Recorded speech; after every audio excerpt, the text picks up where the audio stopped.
عمران خان اب کنٹینر سے نیچے اتر آؤ، اس جس نے قرضے معاف کرائے جہانگیر ترین کے جہاز سے نیچے اتر کے لوگوں سے بات کرو۔ میاں صاحب نے جب دیکھنا ہے کہ جہانگیر ترین جیتا اور الیکشن وہ ہار گئے ہیں تو مجھے ڈر ہے کہ یہ پیکیج آپ کو ملے گا نہیں۔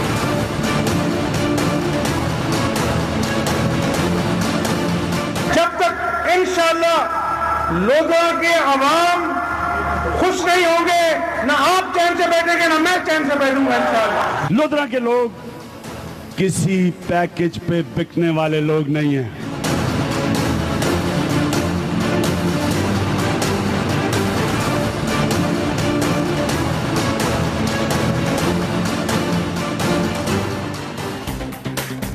بسم اللہ الرحمن الرحیم، السلام علیکم ناظرین، آپ تکرار پروگرام دیکھ رہے ہیں، میں عمران خان ہوں۔ ابھی یہ جو آپ کو ہم دکھا رہے تھے کلپس، ان پہ بات کریں گے ضرور پروگرام کے بعد میں اگلے حصے میں۔ پہلے ڈاکٹر عاصم صاحب والا جو معاملہ ہے اس پہ کچھ آج دوبارہ بات کرنی پڑے گی، کیونکہ ڈاکٹر عاصم کے حوالے سے میرے پاس باقاعدہ وہ فیصلہ بھی، اس کی کاپی موجود ہے جو آج کورٹ کا فیصلہ آیا ہے۔ یعنی پہلے ایک تفتیشی آفیسر تھے، اس کی تفتیش میں ڈاکٹر عاصم بہت بڑے مجرم کے طور پہ پیش کیا گیا اور بہت سارے ایلیگیشن تھے، بہت سارے ثبوت تھے، بہت سارے گواہ تھے، بہت ساری انفارمیشن تھی، یہ ساری چیزیں اس میں شامل تھیں کیس میں۔ پھر تفتیشی چینج ہوئے، سندھ گورنمنٹ نے تفتیشی تبدیل کر دیا، Altaf Hussain D S P کو تفتیشی لگایا، وہ سارے ثبوت ختم ہو گئے اور کچھ بھی اس کیس میں نہیں رہا، نہ کوئی گواہ ہے نہ کوئی ثبوت ہیں، اور ایون جو ہسپتال کے اندر کا جو ریکارڈ ہے وہ بھی نئے تفتیشی کے مطابق ٹیمپرڈ ہے۔ نئے تفتیشی کا یہ کہنا ہے کہ وہاں گن پوائنٹ کے اوپر بیانات لکھوائے گئے ہیں اور رینجرز پہ یعنی الزامات یہ لگ رہے ہیں، اور جتنے بھی اس کے اندر ثبوت فراہم کیے گئے ہیں بلیک اینڈ وائٹ میں جو پیپر موجود ہیں وہ ٹیمپر کیے گئے ہیں اس کیس کو بنانے کے لیے، اور ڈاکٹر عاصم بالکل بے گناہ اس کو رہائی دی جائے، لیکن ایسا ہو نہیں سکا۔ عدالت نے ان دونوں تحقیقاتی آفیسرز کی رپورٹس کو سامنے رکھا ہوا ہے اور وہاں پہ جو سرکاری وکیل ہے وہ بھی تبدیل کیا گیا، لیکن اس کے باوجود جو ہے وہ عدالت نے رہائی نہیں دی ڈاکٹر عاصم کو، بلکہ یہ حکم جاری کیا کہ اس مقدمے کو ڈال کے آگے بڑھایا جائے اور اینٹی ٹیررسٹ کورٹ میں یہ کیس چلے گا۔ میرے ساتھ جو مہمان موجود ہیں ان میں شفقت محمود صاحب، یہاں پہ آپ کا تعلق ہے پاکستان تحریک انصاف سے، لاہور سے آپ ممبر قومی اسمبلی ہیں، بہت شکریہ آپ کا۔ میاں جاوید لطیف صاحب ہیں، مسلم لیگ نون سے آپ کا تعلق ہے، ممبر قومی اسمبلی ہیں، بہت شکریہ آپ کا بھی۔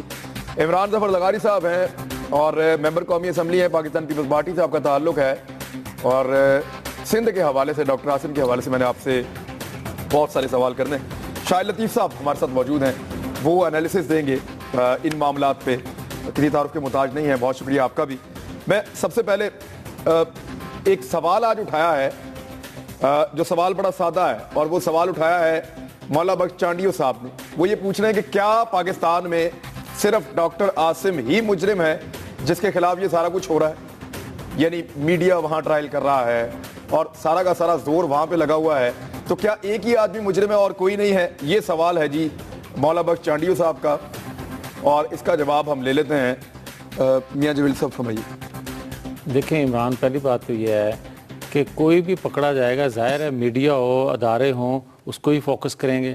اور ڈاکٹر عاصم صاحب کے حوالے سے میں یہ ضرور کروں گا چانڈیو صاحب کی خدمت میں کہ دیکھیں بات یہ ہے کہ اگر کوئی شخص کسی کو بچانے کے لیے، اور خاص طور پر آج کی جو پیپلز پارٹی ہے، جو ان کا رویہ ہے، جو طریقہ کار ہے، اس سے بہت سے لوگوں کو شکایات ہیں۔ اگر آج آپ بات کرتے ہیں اختیارات کی، اگر آپ آج بات کرتے ہیں رینجر کے اختیارات کی، اگر آپ بات کرتے ہیں نیب کی، اگر آپ بات کرتے ہیں کہ ڈاکٹر عاصم پکڑے گئے، اگر آپ بات کرتے ہیں کہ کرپشن میں لوگوں کو، ہمارے لوگوں کو پکڑا جا رہا ہے، تو بھئی یہ پہلے شکوک و شبہات تھے لوگوں کو، مگر آپ کا جو ایکٹ ہے، جو آپ ریئیکٹ کر رہے ہیں، اس پہ ریئیکشن اپنا دے رہے ہیں، اس سے وہ شکوک و شبہات جو ہیں وہ یقین میں بدل رہے ہیں۔ اگر آپ اختیارات کی بات کرتے رینجر کے، اگر آپ بات کرتے اختیارات کے نیب کے، دوسرے اداروں کے، تو یہ 7 سال پہلے اگر آپ بات کرتے تو شاید لوگ آپ کی بات کو وزن دیتے، مگر آج جو آپ بات کر رہے ہو اس کو آپ وزن دینے کی بجائے لوگ آپ پر انگلیاں اٹھا رہے ہیں کہ ایک شخص کو بچانے کے لیے، بندے پکڑے جانے کے بعد اپنا بندہ خاص طور پہ پکڑا ہاتھ پڑ رہا ہے، تو پھر جب یہ بات کریں تو آپ کو لگ رہا ہے اس لیے کنٹروورشل ہے؟ بالکل یقیناً لوگ یہ کہہ رہے ہیں کہ اگر ایک شخص کو بچانے کے لیے آپ اداروں پر انگلیاں اٹھائیں گے,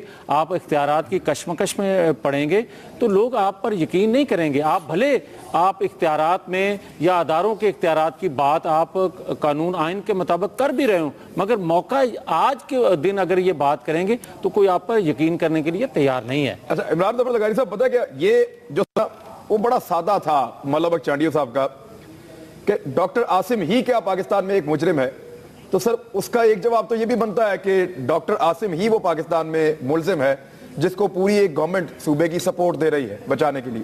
یعنی کبھی آپ وکیل چینج کر دیتے ہیں, کبھی آپ وہاں پہ تفتیشی آفیسر چینج کر دیتے ہیں, آپ کی بے شمار پریس کانفرنسز اس پہ ہوتی ہیں, تو حکومت تو لگتا ہے لگی اس کام پہ. عمران صاحب اگر آپ مجھے 2 منٹ انشاءاللہ تامل سے سنیں گے, اور جب میاں جاوید لطیف صاحب سنیں گے تو جیسے میں نے ان کو سنا, ان کی بڑی مہربانی, میں صدقے جاؤں میاں جاوید لطیف صاحب کی معصومیت پہ. مجھے تو میاں صاحب کی, خیر ان کی بس پالیٹکس پہ میں بعد میں آتا ہوں. دیکھیں تشویشی آفیسر جو ڈی ایس پی الطاف جو بھی آپ نے نام لیا, مجھے اس آفیسر کا نام نہیں پتا. دیکھیں اس آفیسر نے جب تشویش کی یا اس کی انویسٹیگیشن کی, آپ انویسٹیگیشن اسے پہلے کر رہے تھے گن پوائنٹ پہ, آپ انویسٹیگیشن اس افسر سے کرا رہے تھے جس کے آگے پیچھے رینجرز کی 2 موبائلیں اس کی سیکیورٹی میں چلتی تھی. آپ اس ڈاکٹر عاصم کو اسپتال لے گئے تشویش کے دوران, میں تھوڑی سی بات کھل کے کروں گا, میں کسی سے میں کھل کے کروں گا. آپ ان کو اسپتال لے گئے تشویش کروانے. سر رینجرز کی گاڑیاں تو اور بھی بہت سارے لوگوں کے آگے پیچھے چلتی ہیں سر. نہیں سر میں دیکھیں نا, اس کے یہ کوئی گناہ تو نہیں ہے سر. آپ سندھ میں لسٹ نکال لینا کس کس کے آگے پیچھے چل رہی ہیں. سر میری بات سنیں نا. جی بات کو کمپیوٹر پرنٹ آؤٹ دے دیا کہ بھائی یہاں پہ کرمنلز کے علاج ہوئے ہیں جو کراچی کے گینگ وار میں انوالو تھے, جو کراچی کی دہشت گردی میں انوالو تھے. پڑھانا وہ بیچارے میرے خیال میں پتہ نہیں وہ زندہ ہے کہ نہیں ہے, لاڈلا ہو گیا, پتہ نہیں کوئی ہو گیا, کوئی کان کٹا ہو گیا, کوئی لنگڑا ہو گیا, کوئی سر کٹا ہو گیا, اس قسم کے نام. وہ کمپیوٹر پرنٹ آؤٹ تھا. جب یہ تشویشی آفیسر, انویسٹیگیشن آفیسر ہاسپٹل میں خود گئے ہیں اور ہاسپٹل کا رجسٹر کھول کے انہوں نے چیک کیا ہے. اور آپ کو ایک اور میں بات بتاؤں, جس بندے سے رینجرز نے تشویش کی ہے, جس کی وجہ سے 164 ہوا ہے, اس کی بیوی نے ستمبر کے مہینے میں ہائی کورٹ میں پٹیشن داخل کی تھی کہ میرا میاں مسنگ ہوا ہے, میرا میاں مسنگ پرسن میں پچھلے 1.5 مہینے سے گھر نہیں آ رہا. آپ جا کے ہائی کورٹ کا ریکارڈ چیک کر لیں. ٹھیک ہے, اگر انویسٹیگیشن بندوق کی نوک پہ نہیں ہو رہی, ایک پراپر صاف شفاف انویسٹیگیشن ہو رہی ہے, تو پاکستان پیپلز پارٹی پہ وہ بھی الزام لگتا ہے. چلو بھائی چھوڑو, سب کی انویسٹیگیشن نہیں مانتے, ایک اس قسم کے جج صاحبان رکھو جس نے کبھی پی سی او کے تحت حلف نہ لیا ہو, جس نے کبھی ڈکٹیٹرشپ میں. سر آپ نے تو بڑا زور لگایا تھا کہ پی سی او والے جج بچ جائیں کسی طرح.